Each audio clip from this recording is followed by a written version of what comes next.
Assalamualaikum warahmatullahi wabarakatuh. Perkenalkan, nama saya Andi Muhammad Alif Ramadan dari kelas B. Di sini saya akan memaparkan materi untuk menyelesaikan UAS dari analisis kebijakan bisnis. Yang pertama, pengertian kebijakan publik dan kebijakan bisnis.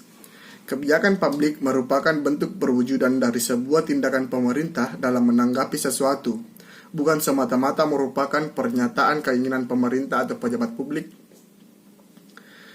Kebijakan bisnis merupakan studi tentang fungsi dan tanggung jawab pimpinan perusahaan dalam menghadapi problem yang mempengaruhi karakter dan keberhasilan perusahaan secara keseluruhan. Perbedaannya, kebijakan publik merupakan aktivitas pemerintah untuk memecahkan masalah di masyarakat, sedangkan kebijakan bisnis merupakan aktivitas pimpinan perusahaan dalam menghadapi problem perusahaan secara keseluruhan.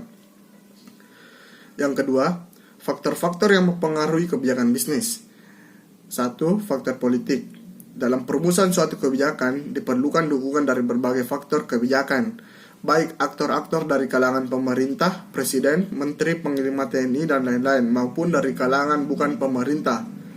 Yang kedua, faktor ekonomi atau finansial. Faktor ini perlu dipertimbangkan terutama apabila kebijakan tersebut akan menggunakan dana yang cukup besar atau akan berpengaruh pada situasi ekonomi dalam negara atau daerah.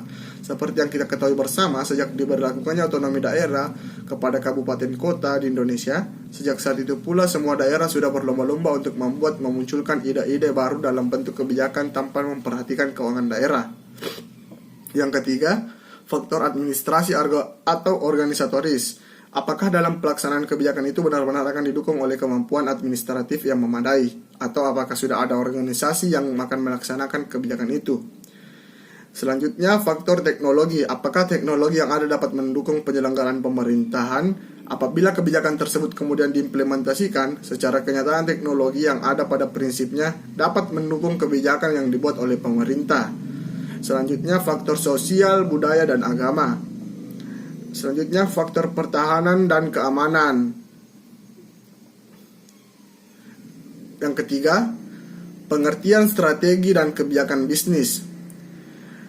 Strategi dan kebijakan bisnis merupakan keputusan yang dibuat pada level manajemen puncak.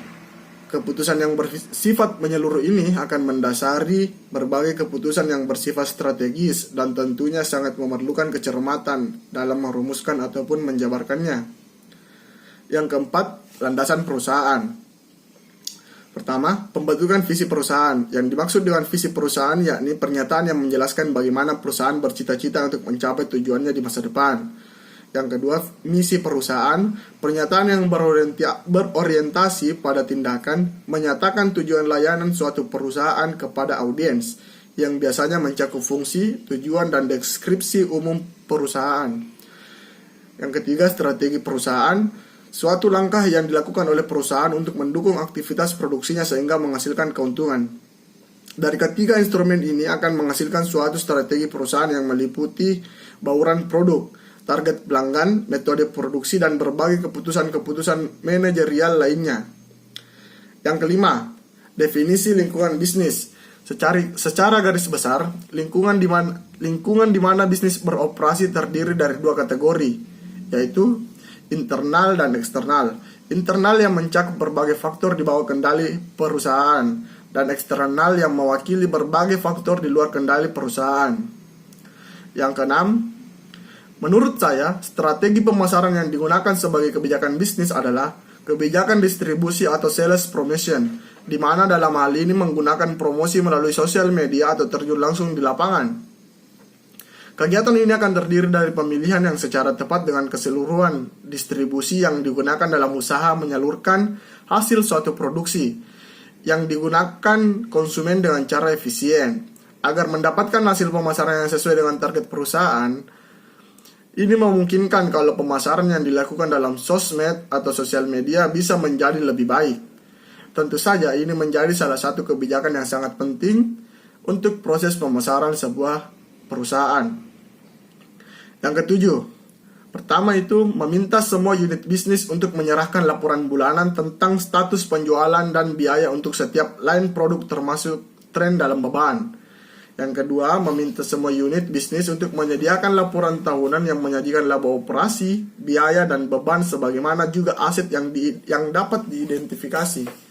Yang ketiga, meminta semua unit bisnis untuk menginformasikan kepada kantor sebelum melakukan suatu rencana finansial yang beresiko. Yang terakhir atau yang keempat, meminta semua unit bisnis untuk menyediakan laporan kuartalan mengenai aktivitas kompetitif dan tren keseluruhan yang mempengaruhi setiap line produk mereka. Baiklah, itu sedikit pemaparan materi saya untuk menyelesaikan tugas UAS analisis kebijakan bisnis ini. Kurang dan lebihnya mohon dimaafkan. Assalamualaikum warahmatullahi wabarakatuh.